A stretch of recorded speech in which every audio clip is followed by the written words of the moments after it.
सभी सम्मानित मित्रों का स्वागत व अभिनंदन है। चलिए मित्रों, सुनते हैं भगवान महात्मा बुद्ध के जीवन का एक सबसे महत्वपूर्ण उद्देश्य। उसके बाद जानते हैं वह कौन सी धरती का अमृत है, 4 पत्ती है जिसे खाकर हम कभी बीमार नहीं होंगे, हमेशा निरोगी बने रहेंगे। लेकिन चलते हैं, पहले उद्देश्य को सुनते हैं।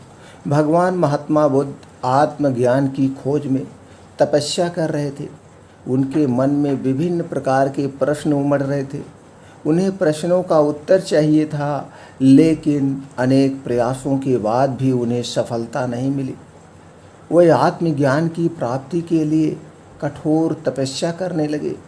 अनेक कष्ट सहन किए, कई स्थानों की यात्राएं किए, परंतु जो समाधान उन्हें चाहिए था वह उन्हें मिल ही नहीं रहा था।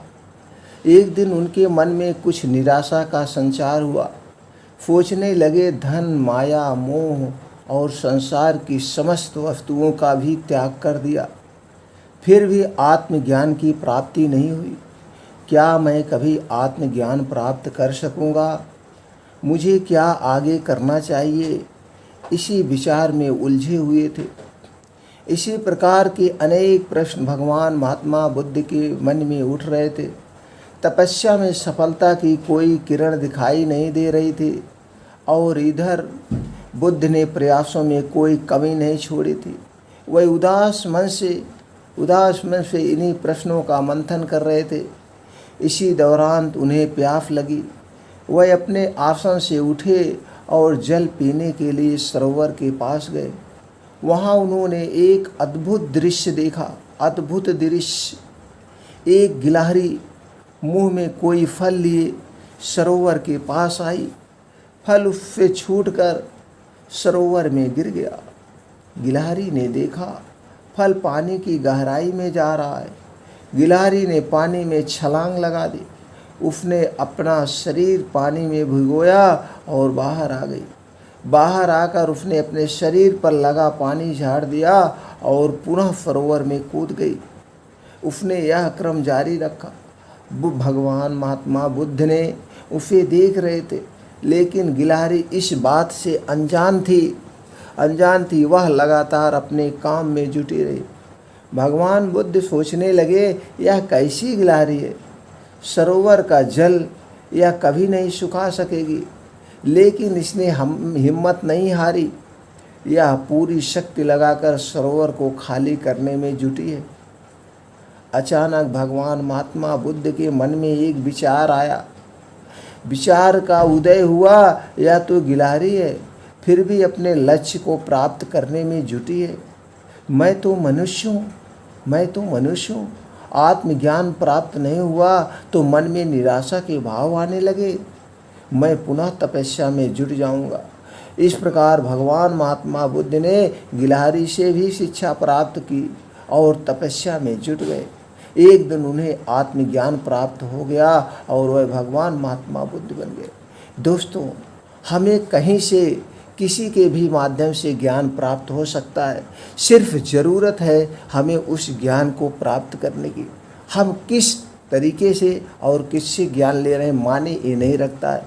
मायने ये रखता है हमें ज्ञान कितना मिल रहा, कौन सा ज्ञान मेरे लिए महत्वपूर्ण है। तो मित्रों, चलिए अब हम जानते हैं वो 4 पत्ती कौन सी है जिसे खाकर हम स्वस्थ और निरोग रह सकते हैं।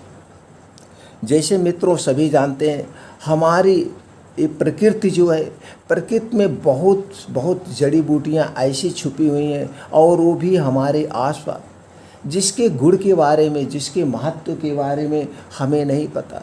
अगर इसको गुण और महत्व के बारे में पता चल जाए और इसे हम खाना शुरू कर दें, मित्रों हमें कभी कोई बीमारी नहीं होगी। पूरा जीवन सदा सुखी रहेंगे, निरोग रहेंगे।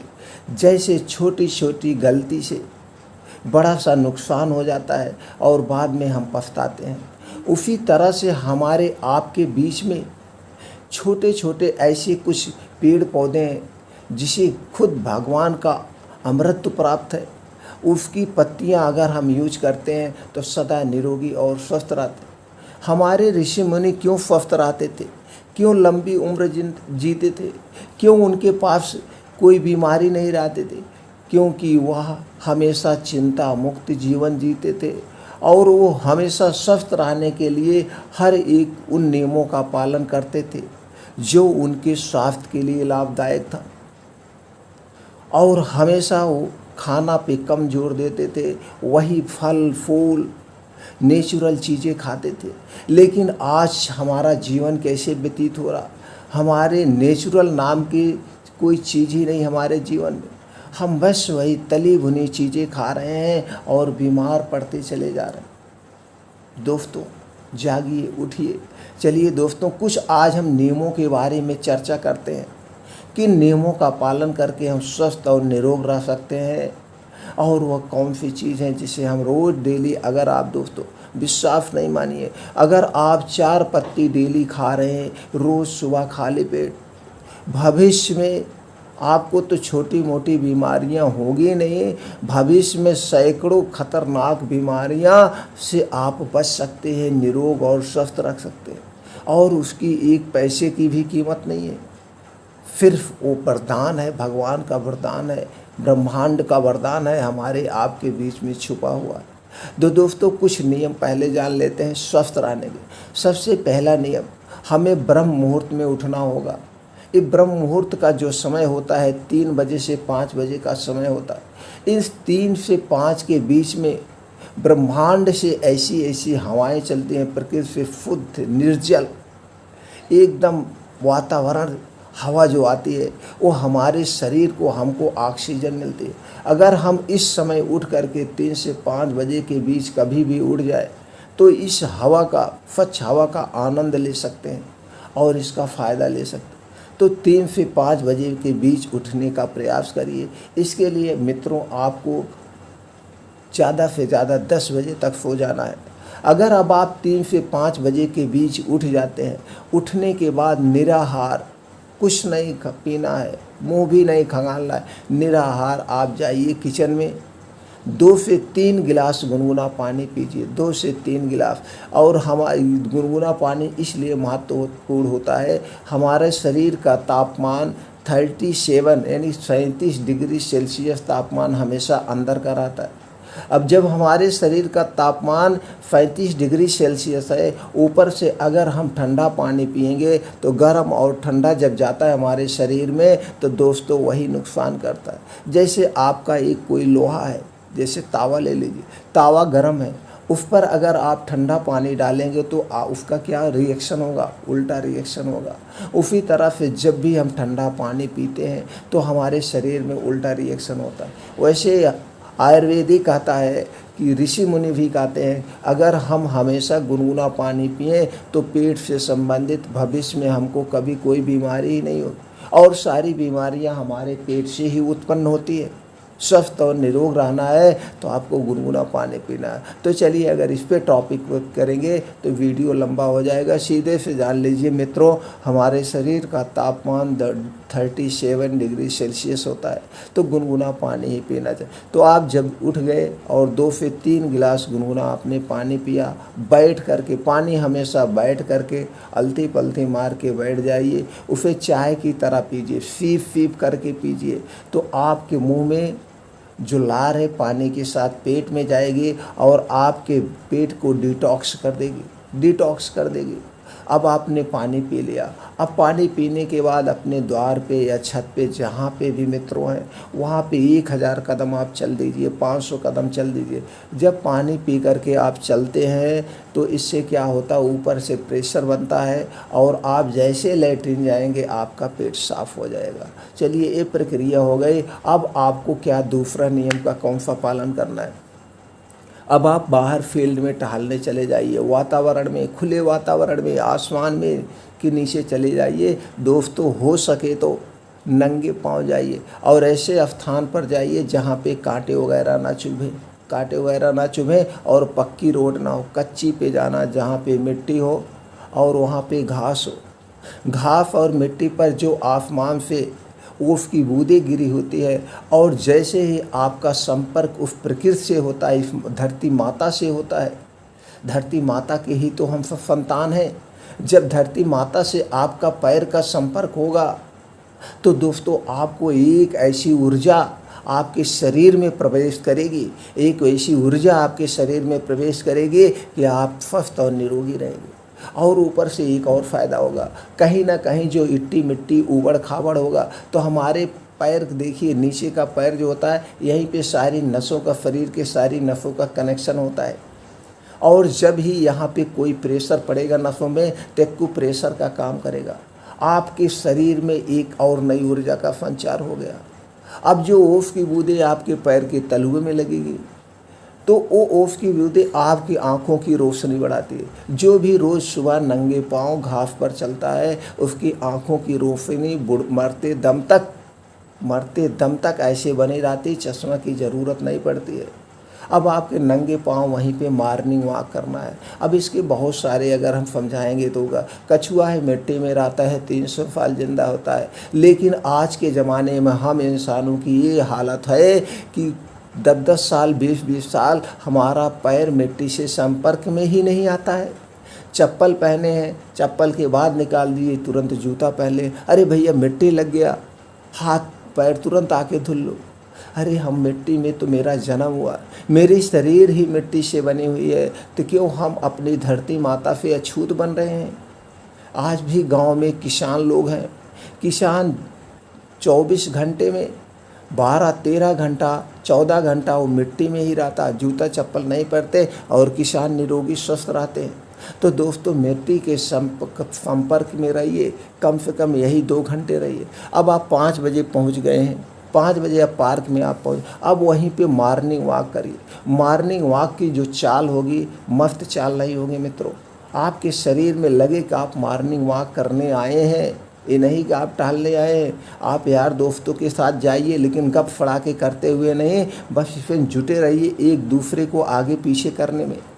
मॉर्निंग वॉक की जो चाल होगी 1 सेकंड में 1 कदम, यानी कि 1 मिनट में 60 कदम के हिसाब से आप चलिए। 4 से 5 किलोमीटर डेली चलना है, 4 से 5 किलोमीटर कम से कम। और हो सके तो इसी में कुछ दौड़ भी लिया करिए 1-2 किलोमीटर, और हो सके तो 1-आध किलोमीटर 500 मीटर आप पीछे की साइड चलिए। जब पीछे के साइड चलेंगे तो आपके शरीर पर एक अलग दबाव पड़ेगा, बोन वोन मजबूत हो जाएगी। तो मॉर्निंग वॉक हो गया। अब वहीं आप पार्क में हो या बाहर कहीं पे भी हो, नीचे अब आप बैठ जाइए। अब सूर्य भगवान का भी दर्शन हो गया होगा। अब सूर्य भगवान को प्रणाम करिए, सूर्य भगवान को प्रणाम करिए। हम लोग जिंदा हैं तो उनकी रोशनी से, अभी सूर्य 1 हफ्ते ना निकले तो सभी पेड़ पौधे मुरझा से जाएंगे, हमारा शरीर मुरझा जाएगा।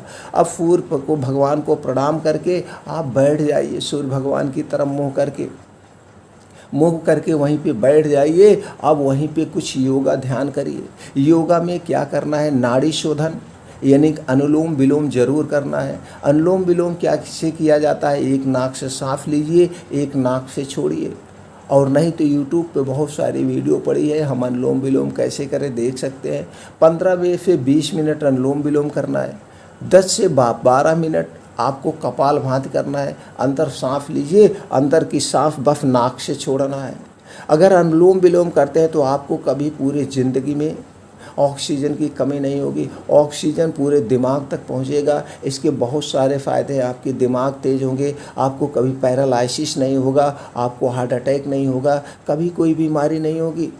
और कपालभाति के भी वही फ़ायदे हैं, आपके कहीं पे स्किन रोग है वो भी ख़त्म हो जाएगा। अगर आप लगातार 15-20 मिनट करते हैं तो आपके कुष्ठ रोग ठीक हो जाएंगे, पेट से संबंधित कोई बीमारी ही नहीं होगी। पेट के लिए रामबाण है, और जब आपका पेट सही रहेगा तो आपको कोई बीमारी नहीं होगी। अब योगा एक्सरसाइज करिए, शीर्षासन करिए वहीं पे। अब आपको 5 बजे से 7 बजे 2 घंटे वहीं पे पार्क में बिताना है। जिसने 2 घंटे पार्क में बिता दिया उसे भविष्य में कोई बीमारी नहीं होगी। अब आप 2 घंटे रह जाइए, 2 घंटे आपको सूर्य की स्पर्श में रहें, सूर्य की रोशनी में रहें। अब सूर्य की रोशनी में कैल्शियम, विटामिन D3 भरपूर मात्रा में पाया जाता है, जो हमारे स्वास्थ्य के लिए लाभदायक है। आपको कभी भी कैल्शियम विटामिन डी की कमी नहीं होगी। और कैल्शियम विटामिन डी से संबंधित जो भी रोग होते हैं आपके शरीर में कभी वो रोग व्याधि नहीं होगी, कभी वो रोग होगा ही नहीं।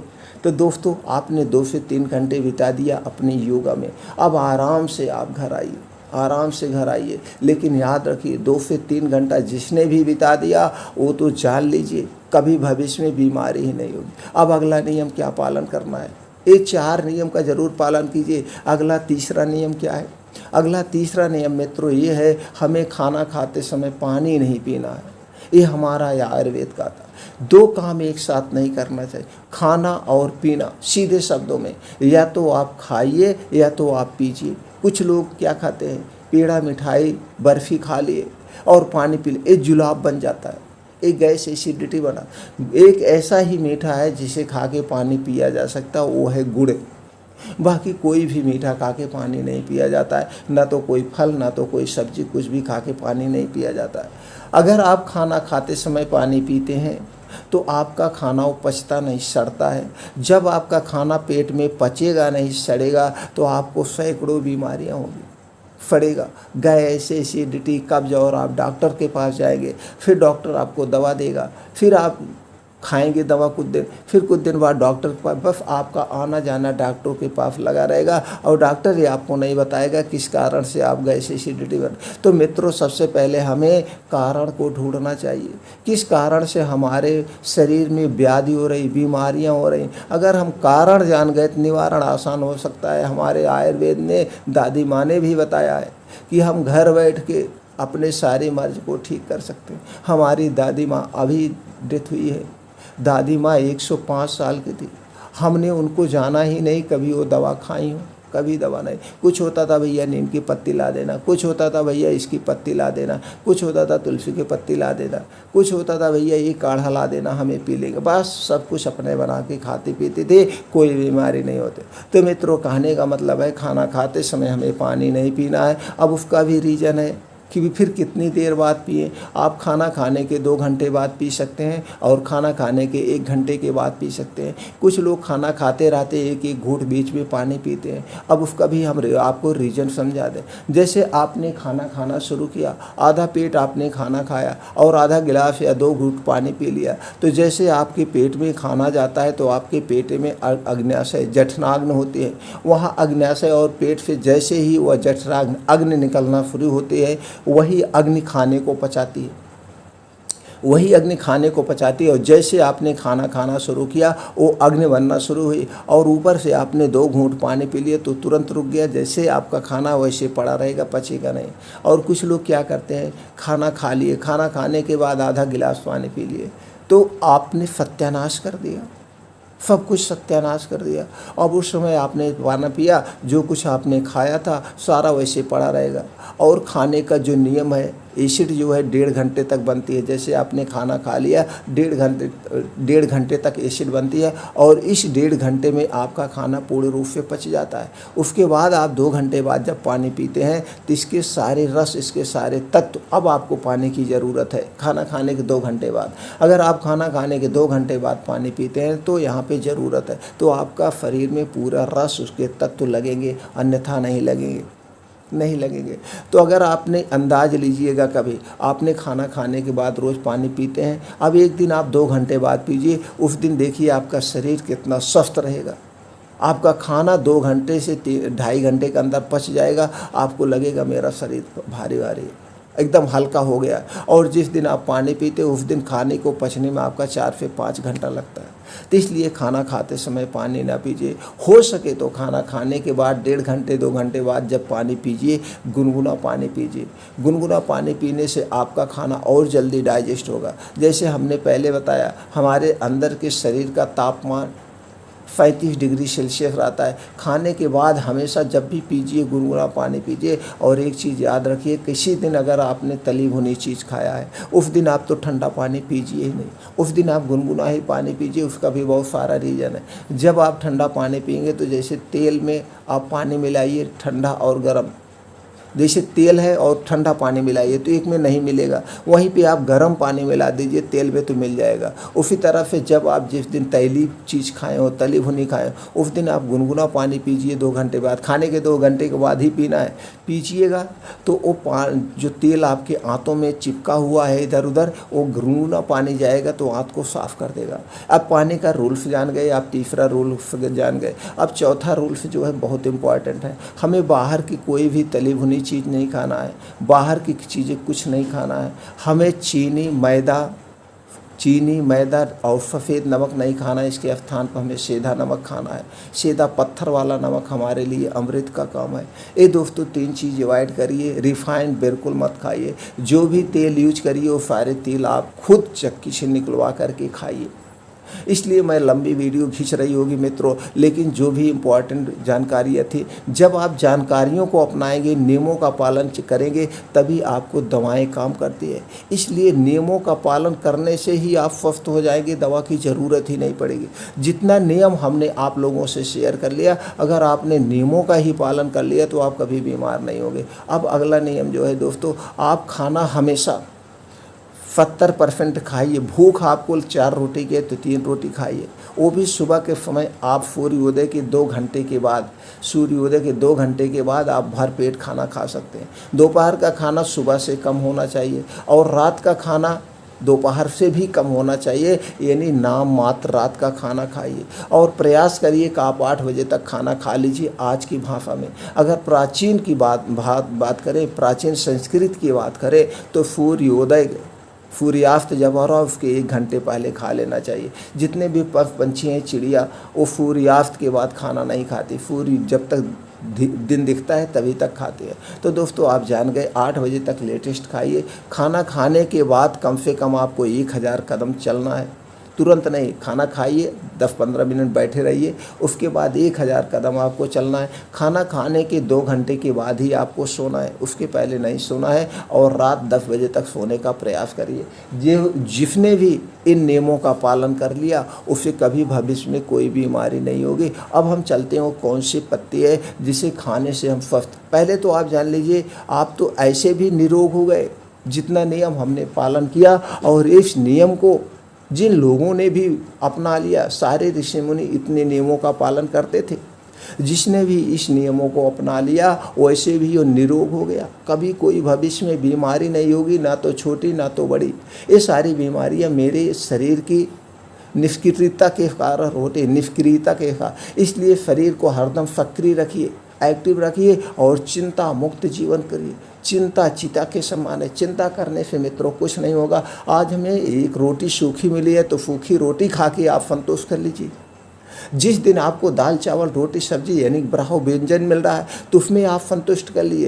यानी मानिए जो कुछ मैं खा रहा हूँ वो अमृत खा रहा हूँ, उसी में ही सुधा की शांति कर लीजिए, मन की शांति कर लीजिए। जो भी घटनाएं हो रही है छोटी बड़ी, ये सोच लीजिए कम से कम इतनी बड़ी छोटी ही घटना में होकर के भगवान ने हमें संतुष्टि दे दी। तो इसलिए अपने चिंता मुक्त जीवन दीजिए। भविष्य में कभी कोई चिंता मत करिएगा। अब चलिए पत्ती जानते हैं। दोस्तों ये पत्ती आपके आसपास पाई जाती है। इस पत्ती को आप कभी अनादर मत करना। ये दोस्तों अमृत है। वो पत्ती है तुलसी की। अब तुलसी की पत्ती में बहुत सारे पोषक तत्व पाए जाते हैं और तुलसी के पत्ती के बहुत सारे काम है दोस्तों। पहले देखिए चना मृत बनता था, तुलसी के पत्ती डाली जाती थी। 2 पत्ती डालने से ही वो अमृत हो गया। 2 पत्ती डालने से ही वो अमृत हो गया। कोई शुभ काम होता है तुलसी की पत्ती पड़ती है।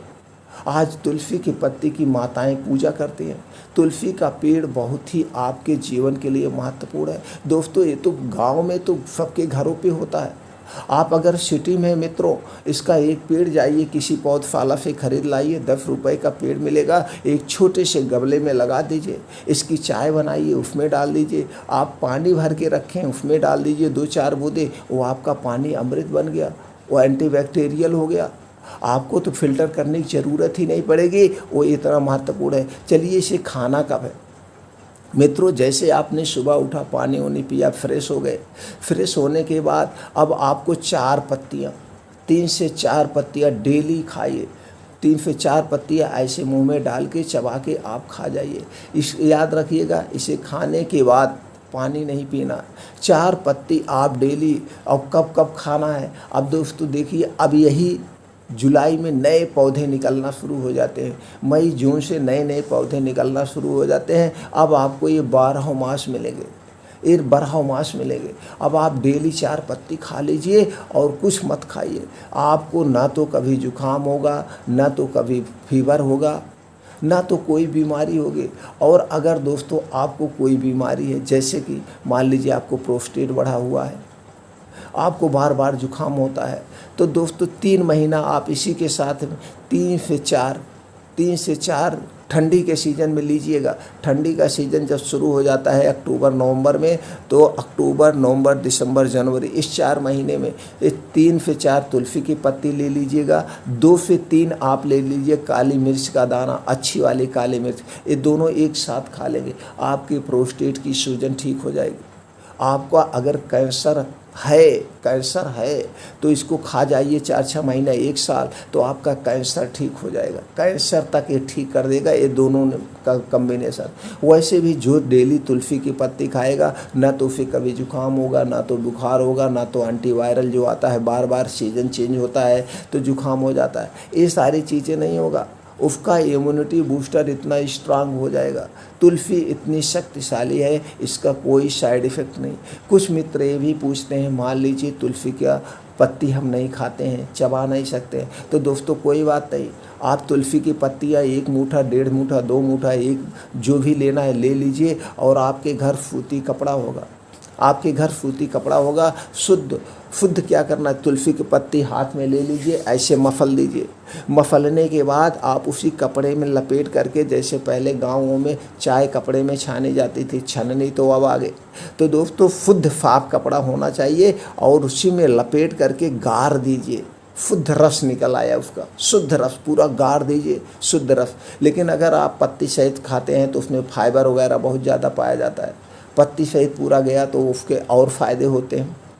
लेकिन अगर नहीं कुछ लोग खाते हैं तो इसी तरह से आप खुद बना लीजिए, नहीं तो तुलसी ड्राफ मिलते हैं। तुलसी ड्राफ बड़े महंगे मिलते हैं दोस्तों, 30 ग्राम का तुलसी ड्राफ आपको मिलेगा 125 रुपये, 130 रुपये, 80 रुपये, 90 रुपये, बड़े महंगे सब लोग बेच रहे हैं। और आपके घर में फिर आए, आप चाय बना रहे हैं तो भी 2-4 पत्ती तुलसी की डाल दीजिए, किसी में भी डाल दीजिए, तो दोस्तों उसका ड्राफ्ट निकाल बना लीजिए। जैसे आपने कपड़े में ऐसे पहले हाथ में मफल के कपड़े से निचोड़ के आप उसका रस रख लीजिए। लेकिन याद रखिएगा, ये जो रस रखिएगा ये कांच के बर्तन होना चाहिए, कांच की शीशी में ही रखिएगा, प्लास्टिक के शीशी में कभी कोई सामान मत रखिएगा।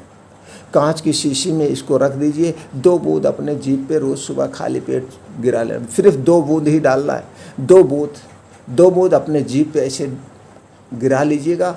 पानी वानी कुछ नहीं पीना है, पूरी ज़िंदगी आप लिखित ले लीजिए, कोई गंभीर बीमारी नहीं होगी। ये तुलसी के पत्ते आप दोस्तों न पूरा अगर साल भी खा पाएँ तो आप शुरू कर दीजिए जून, जुलाई, अगस्त, सितंबर, अक्टूबर, नवंबर, दिसंबर, जनवरी तक, 3-3, 6, 2, 8 महीने, 8 महीने आप खा लीजिए। अब नवंबर तक, जनवरी तक आपको तुलसी की पत्ती मिल जाएगी।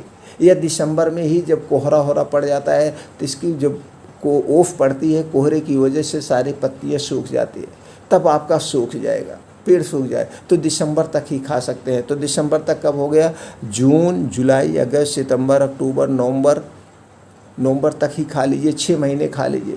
6 महीने जब नवंबर में पत्ती सूखने लगे पेड़ की पत्तियाँ, तो उस समय सारी पत्तियाँ तोड़ करके आप सुखा के रख लीजिए। या तो इसको चाय बना रहे हैं तो उसमें सूखी पत्ती डाल दीजिए, कुछ भी कर रहे हैं उसमें आप सूखी पत्ती डाल दीजिए। यानी कि 6 महीने आप तुलसी की पत्ती खाइए, 4 पत्ती डेली। अगर आपको इम्यूनिटी और स्ट्रांग बनाना है तो इसी में 2 महीने करिएगा, परमानेंट नहीं, 2 महीने इसी में 2 से 3 हमने बताया काली मिर्च भी खा लिया करिए, दोनों साथ में ऐसे चबा के खा लेना है। पानी वानी कुछ नहीं पीना, 1 घंटे तक कुछ नहीं पीना है दोस्तों, आपको कभी कोई बीमारी नहीं होगी, एंटीवायरल एंटीबैक्टीरियल कुछ नहीं होगा।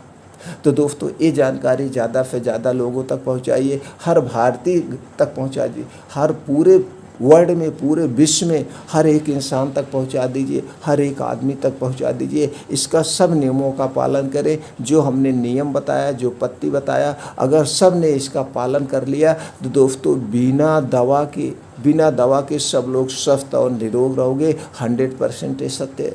आज हमारे आपकी कमाई का 25 से 30% कहाँ जा रहा है, 25 से 30% दवा में खर्च हो रहा है। तो दोस्तों आपका ये 25 से 30% खर्चा बच जाएगा। दोस्तों फिर मिलते हैं ऐसी ही और महत्वपूर्ण जानकारी के साथ और ऐसे ही अनमोल विचारों के साथ अगले वीडियो में।